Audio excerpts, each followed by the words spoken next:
Hello, Facebook family and YouTube crew, and what all the ships at sea. How you doing? It is Daphne Jones, the Smart Money Chick. It's great to be here with you live on this Monday afternoon.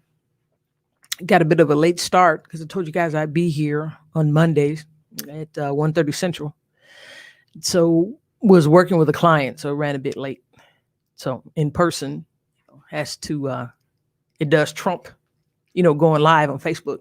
But hey, it's great to be here with you. Great to be here with you. Thanks for whoever gave me that thumbs up out there.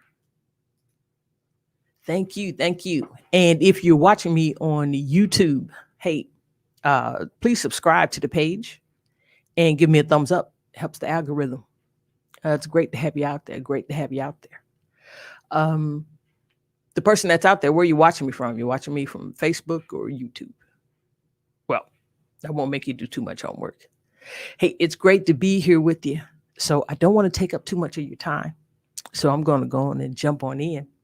And what I wanted to talk to you about today is how are you making financial decisions? Are you making them in the dark? Or even do you know you're making a financial decision? How long it's going to affect you, where it's going to leave you at in the future. And one of the things I've always wanted to share with you all, wherever you meet me in person or here on the net, is to give you information to help you make informed decisions so you can use the financial resources that you have effectively. So that's a big mouthful. But it's basically, how are you making your financial decisions? And oftentimes, we as women find that we're living in the result of some decisions that we had no part in financially. If we're taking care of a elderly parent or just an elderly person, period, parent, auntie, uncle, so forth, and they made some decisions or did not make some decisions that are affecting us right now. Made some decisions or didn't make some decisions that are affecting us right now, that are affecting you right now. For instance, not creating a power of attorney or just leaving instructions about what to do if they became debilitated. Wills are important, but what we're finding now with the advent of modern medicine, we need some directives, not just wills. Wills are important and you should have one. But we need some directives about what to do when you're no longer, if you become incapacitated, you can't take care of yourself. What's going to be done with property, bank accounts, those sorts of things. And so that's what I mean by living in financial. Do you know you're making financial decisions? Particularly if you choose not to make a decision on doing something. If you choose not to make a will, or you don't want to create a medical power of attorney now, because I feel great. I'm in great shape. What are you talking about? I'm only 40. I'm only 50. I'm in great shape. So if the past year has taught us anything, it's taught us that things change very quickly, particularly as far as health is concerned. And that's a major financial decision, even if you choose not to make it. So what are you living in? Who do you want to leave? How do you, man, it's just so much to get out at once. But how do you make these financial decisions? Do you just put them off? Not too particularly interested? How are you making them? Okay, and you want to make them from a position of strength and a position of knowledge. Now, you're not going to know everything. You're not going to know the outcome of each decision you make. But you do have a ballpark, and you can only operate on the amount of information you have. Okay, a prime example. We talk about investment mix a lot, ways that you can get your money working for you. And one of the smartest things you can do to start off with is your employer's retirement plan. Most of the folks that I'm speaking to right now work for someone. It's a great way to get started. I did it for 20 plus years in corporate America. Are you contributing to the retirement plan? Are you contributing? That's first of all. And then what type of plan is it? Is it a 401k, Roth, or traditional? Is it an IRA, uh, salary bonus? What's going on with the retirement plan? And particularly if it's a 401k or 403b plan, are you contributing to the max? Because remember, when you're leaving money on the table when you don't take advantage of your employer match. That's just it. It's free money. You just leave money on the table. And the great thing about being involved in your employer's retirement plan, there's tax advantages. There's tax advantages to the savings. Tax advantages, and the second big thing is that it's automatic savings. For most of us, it takes about 2 to maybe 3 pay periods to get used to that deduction coming out of your check. And after that point, you don't notice it, but you're saving. You're saving for the future. You're building interest. Remember, one of the basic rules about the investment mix is that you want to make compound interest work in your favor. Interest is neutral. Oftentimes when we think about it as far as credit cards are concerned and loans. That interest works against us. Interest on money that we've invested works for us. So this is money that's compounding. It's growing tax-free. That's the advantage of it being an employer's retirement plan. It's growing tax-free. And there's a match. And you should invest up to the max. If they say they're going to match you for the first 7%, you should put in 7% of your gross salary. If it's a traditional 401k, and you can get this information, get some questions, we can get together and talk. I'm going to put, for those of you listening today, if you stay to the end, I'm going to put a link out there for you to get a complimentary wealth mapping strategy session. So I can get some questions answered for you about life insurance or retirement. But I digress. And so you're putting money away. It's automatic. You're not saying it. It's difficult for you to get at. So it's not like that money in the savings account that you see every time you open up your phone. And so it's not going to be used for shoes or that little emergency for the kids. And it's growing there. It's growing tax deferred. It's automatic. So that's one of the places. That's why it's a part of the investment mix. You have your money working for you in those plans.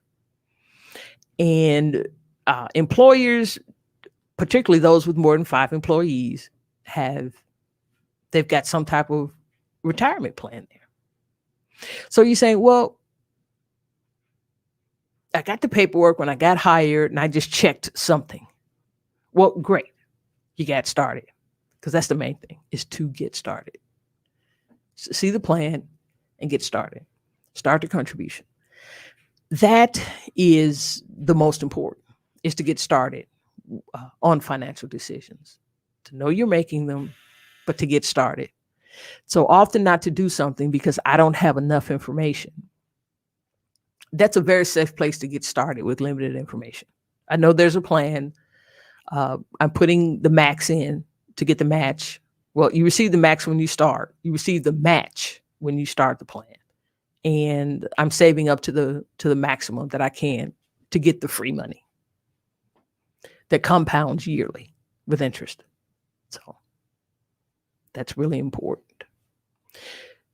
So again, what financial decisions are you making, and do you even know that you're making decisions? What information are you going off of? Something you heard, something you may have read on TV, or there may be those of you out there that do like to that do read financial books and so forth. I've got a couple I think that are of great use, and I'll put them out there on the page, on my Smart Money Chick page. I'll get them up there. And also remember, not making a decision is a decision. It has outcomes too.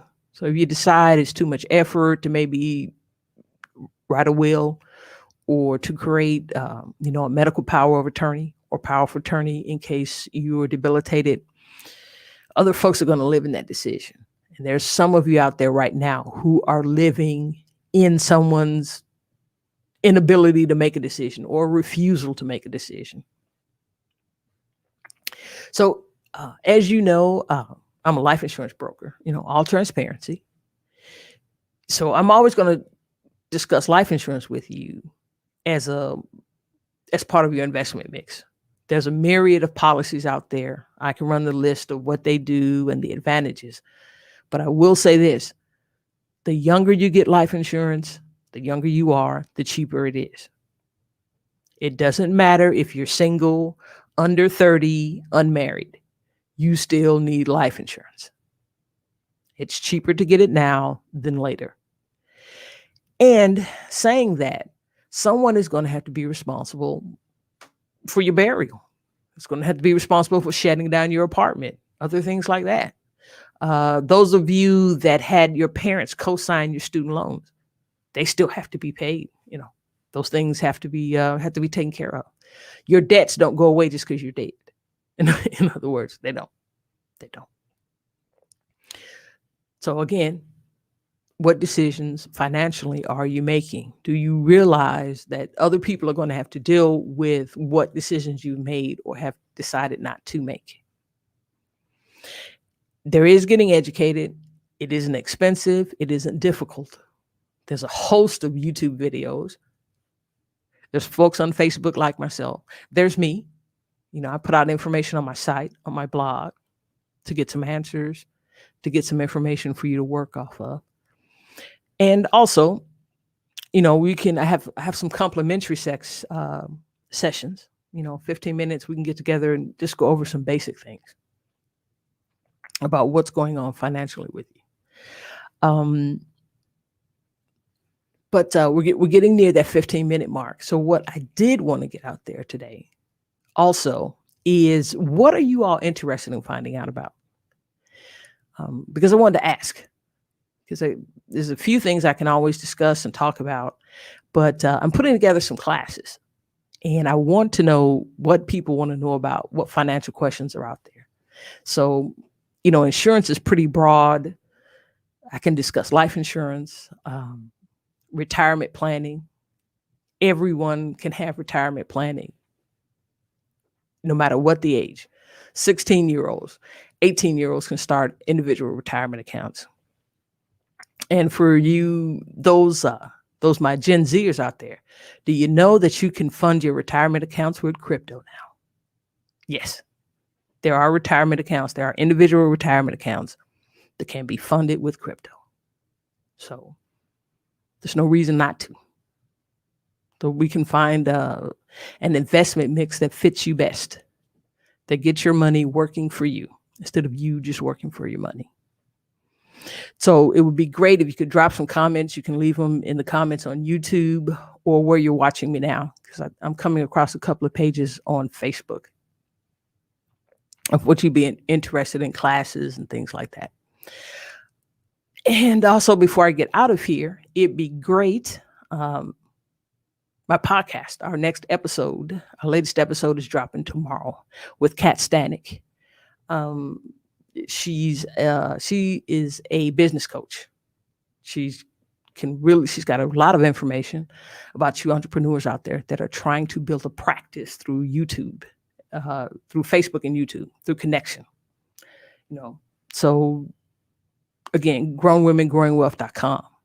Go subscribe to the podcast, get the latest updates, get the latest podcast.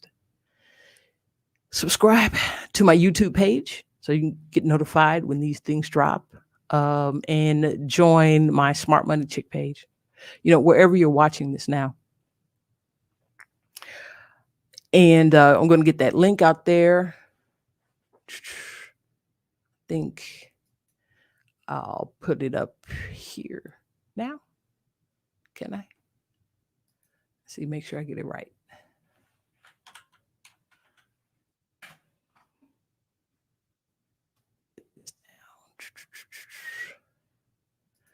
I'm going to have to take a guide from Adam and get these printed up on one page. So I always got them handy.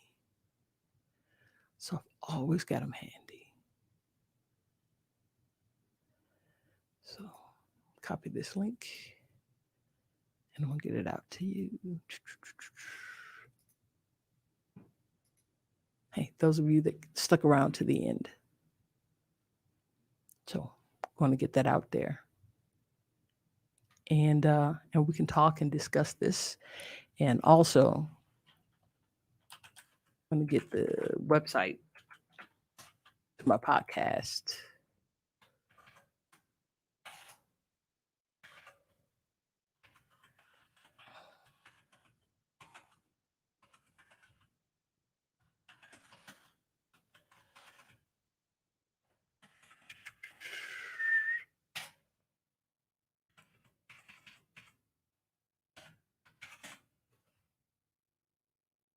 Wait a minute.